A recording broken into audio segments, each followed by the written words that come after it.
Senpai Wolfie, a popular gacha tuber, former leader of Team Eyelies and an inspiration, is making a comeback. It's great to see her back on the platform creating videos again, and I myself am a big fan of hers. When I saw that she was going back to making tutorial videos and editing, I was super excited, but there's a video of hers I want to address.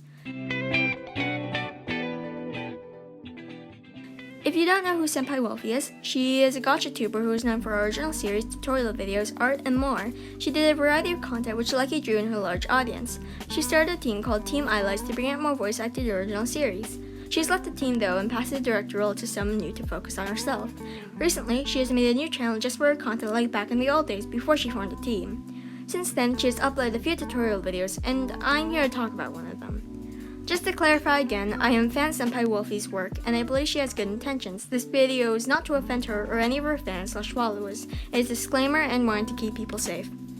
Her new video talks about how to get 100% original story ideas, so you never have to see an unoriginal story ever again. I was interested in the topic to see how she would address it, like tips and tricks and other ideas surrounding it. But instead I was disappointed at the least. She talked about AI Dungeon, which is basically an AI who is trained through storytelling to create enhancing stories and ideas.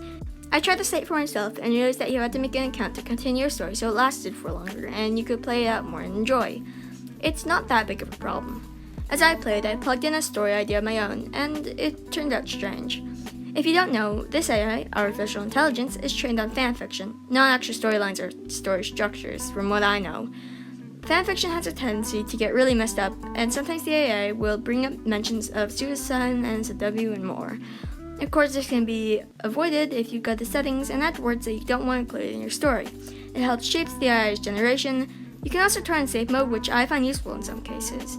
But even then, it's not really helpful. Some major problems came up. I found some people that said developers look through people's stories because there were rumors about inappropriate and problematic content being made on the site. I don't know how true this is, but it definitely sets red flags. When using a site like AI Dungeon, it's important that you have story in mind and characters' internal conflict and backstory worked out.